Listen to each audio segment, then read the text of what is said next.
Hi friends and welcome. मैं हूँ आपका होस्ट इरफान याकूब और आज जो मैं आपके लिए टॉपिक लाया हूँ वो है कोहे खाफ। कोहे खाफ जिसके बारे में कहा जाता है एक मिथिकल जगह है जहाँ पर जिन्नात बसते हैं। इसकी स्टोरी डिफरेंट मकामात पर अलग अलग मिलती है, जैसा कि ईरानी स्टोरीज की अलग मिलती है, अरबी स्टोरीज की अलग मिलती है और ये पूरी दुनिया में एक मशहूर दास्तान है। खास करके मिडिल ईस्ट में और हिंदुस्तान में बहुत ज़्यादा मशहूर कहानी रही है। चलते हैं और डीपली एक्सप्लोर करते हैं कोहे खाफ। कोहेगाव जिसको डिफरेंट लैंग्वेजेस में अलग अलग नाम से पुकारा जाता है, जैसा कि इसको कोहेगाव भी कहा जाता है, माउंट कोहेगाव भी कहा जाता है, जबले कोहेगाव भी कहा जाता है और सिर्फ कोकाव भी कहा जाता है। यानी कि अलग अलग लैंग्वेजेस में इसको डिफरेंट नेम से पुकारा जाता है। जबकि जो कहानी मिलती है ये अरेबियन टेल्स से, अरेबियन नाइट से मिलती है। जबकि कहा जाता है इसमें कुछ रियलिटी मौजूद है, यानी कि एक एडवेंचरस स्टोरी है जिससे ये मालूम होता है कि ये रियलिटी पे मबनी है। यानी कि इस स्टोरी से लोगों ने मतलब अखज़ करा है कि ये पहाड़ एक रियल पहाड़ हो सकता है जहाँ पर जिन्नात बसते हैं। जो अरेबियन नाइट की स्टोरी में हमारे को बात पता चलती है उसमें इस पहाड़ के बारे में जिक्र किया गया है कि जमरुद और याकूत से बना हुआ एक पहाड़ है, यानी कि एमराल्ड पत्थर के ऊपर बना हुआ एक पहाड़ है। एमराल्ड पत्थर जो कि एक नायाब पत्थर है, जबकि याकूत और लाल के बारे में भी कहा जाता है ये बड़े नायाब पत्थर हैं। कहा जाता है इन पत्थरों पर बना हुआ एक पहाड़ है जो दूर से बहुत ज्यादा रोशन नजर आ रहा होता है। यूँ तो ये स्टोरीज बहुत सी ज़बानों में बताई गई है, जैसा कि ईरानी ज़बान में भी इस स्टोरी के बारे में पता चलता है, अरेबिक ज़बान में भी इस स्टोरी के बारे में पता चलता है। उसको एनालिसिस करने का सिर्फ एक ही तरीका है कि इसको डिफरेंट लैंग्वेजेस और डिफरेंट रीजन्स के हिसाब से एनालिसिस किया जाए। जो अरेबिक स्टोरी है उसमें हमारे को जो किस्सा मिलता है वो हातिम ताई का मिलता है। हातिम ताई जो खुद भी अरेबियन नाइट का हिस्सा रहे हैं। हातिम ताई के मुताबिक उन्होंने इस जगह को, इस मकाम को देखा था।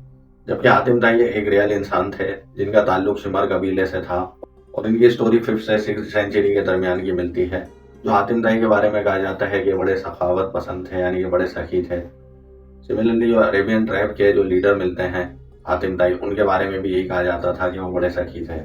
फिर बैक टू द टॉपिक आते हैं। हातिम ताई की स्टोरी के अंदर कोहेगाफ का जिक्र मिलता है। हातिम ताई की स्टोरी के अंदर भी जो जिक्र मिलता है वो इसी तरह से मिलता है, यानी कि वो उस स्टोरी में बताया जाता है कि एक हरे पत्थरों की वादी है और ये वादी उस मकाम पर मिल सकती है जहाँ से सूरज तुलू होता है। जबकि इस वादी को इस स्टोरी में कहा जाता है ये एक अंधेरों की वादी है जो दूर से बहुत ज्यादा चमकती हुई नजर आ जाती है। इस वादी के अंदर जिन जिन्नात मौजूद हैं जो कि कसरत से यहाँ पर पाए जाते हैं और किसी भी इंसान का इस वादी में पहुंचना नामुमकिन है। हातिम ताई की स्टोरी में इस तरह से इसका जिक्र मिलता है। 13th सेंचुरी के कॉस्मोग्राफर जिनका नाम जिगरिया अल कज़वानी था, उन्हें भी जो अपनी कॉस्मोग्राफीज थी उसके अंदर इसका जिक्र करा है, यानी कि इसकी मंजरकशी करी है, यानी कि इसकी पिक्चर बनाई है। एक तरह से वो इस स्टोरी से मरूब रहे होंगे और उन्होंने इसकी पिक्चर्स बनाई है। जो कज़वानी की बुक मिलती है उसका नाम है अजाइबुल मखलूकात। कहा जाता है इस बुक के अंदर इन्होंने इसकी पिक्चर बनाई है। कज़वानी एक ईरानियन कॉस्मोग्राफर थे जिनसे हमारे को इस स्टोरी के बारे में पता चलता है। कोहेगाफ की स्टोरी हमारे को डिफरेंट मकामात पर अलग अलग लैंग्वेजेस में मिलती है और कुछ रियलिटी से करीब भी मिलती है। जो मिस्ट्री मिलती है वो यही है, क्या ये रियल स्टोरी है या एक मिथिकल स्टोरी। चलें इसकी मिस्ट्री को सॉल्व करने की कोशिश करते हैं।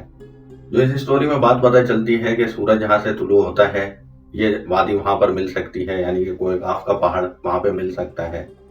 जो सूरज के तुलू होने वाली बात मिलती है वो हज़रत ज़ुल्कुरनैन के दौर से मिलती है। हज़रत ज़ुल्कुरनैन जिनके बारे में कहा जाता है उन्होंने मशरिक से लेकर मगरिब तक फतवात हासिल करी थी, यानी कि जहाँ से सूरज निकलता है वहां से लेके और जहाँ पे सूरज गुरूब होता है वहां तक उन्होंने फतवात का सिलसिला करा था। इस स्टोरी को देखें तो हम इसको हज़रत ज़ुल्कुरनैन के दौर से लेते हैं।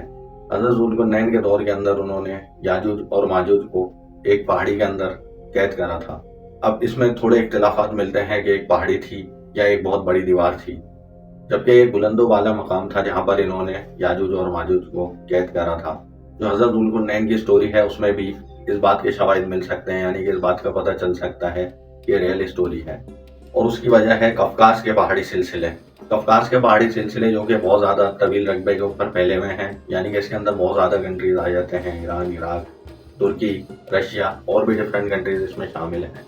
ये वो सिलसिले हैं जिसमें कई बुलंदों वाला पहाड़ियाँ मौजूद हैं, जैसा कि रशिया की माउंट एल्बरस, इसके अलावा माउंट एरेगस जो कि आर्मेनिया में मौजूद है। इसके अलावा भी कई बुलंदों वाला चोटियाँ इस सिलसिले में आ जाती हैं। अब इस सिलसिले में इस बात का पता लगाना कि यहाँ पर वो काफ कहाँ पर है ये बहुत मुश्किल बात है।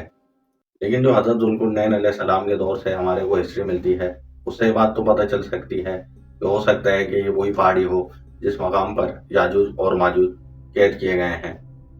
यानी कि एज अ प्रोटेक्शन लेयर यहाँ पर कोहेगाफ बनाया गया हो जहाँ पर याजूज माजूज कैद किए गए हैं। जबकि एक मिथिकल बात है, इसके कोई प्रूफ नहीं मिलते। यानी कि कोहेगाफ का जो एरिया है उसको कफकास के एरिया से मर्ज करना एक मुश्किल मरहला है। यानी कि बहुत बड़ा सिलसिला है जहाँ पर कई लातादाद बड़ी बड़ी पहाड़ियाँ मौजूद हैं। अब इसमें से ये फाउंड आउट करना कि यहाँ पर कोहेगाफ कहाँ पर है, ये बहुत मुश्किल है। लेकिन ज्यादातर लोगों का जो इत्तेफाक राय है वो कफकास के इलाके से ही रहा है कि इस इलाके के अंदर ये पहाड़ी मौजूद हो सकती है।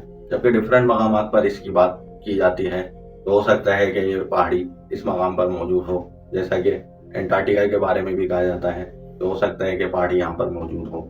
एंटार्क्टिका जो कि एक पूरा कॉन्टिनेंट है और एक बंजर कॉन्टिनेंट है जहाँ पर इंसानों के कदम बहुत मुश्किल ही पड़ते हैं, कहा जाता है हो सकता है कि यहाँ पर मौजूद हो। जबकि इसके अलावा भी डिफरेंट मकामात पर इसकी निशानदेहियाँ की गई हैं। जैसा कि आर्टिक ओशन में भी इसके बारे में कहा जाता है कि आर्टिक ओशन के अंदर ये पहाड़ी मौजूद है, यानी कि समंदर के अंदर ये पहाड़ी मौजूद है। इसके अलावा भी और भी डिफरेंट मकामात पर इसके बारे में कहा जाता है। फाइनली अगर इसकी कंक्लूजन पे आते हैं तो दुनिया में जिन्नात का जो तस्वुर मिलता है वो तो रियल है, लेकिन जो कोहेगाफ का जो तस्वुर मिलता है वो रियल है या नहीं, या आप मुझे बताएंगे। लाजमी कमेंट करें और मुझे बताएं कि कोहेगाफ रियल है या एक मिथिकल स्टोरी। दोस्तों, आपको एडवेंचरस स्टोरी पसंद आई हो, अगर पसंद आई है तो वीडियो को लाइक करें, शेयर करें, चैनल को सब्सक्राइब करें। देखते रहें मिस्टर मॉन्स्टर।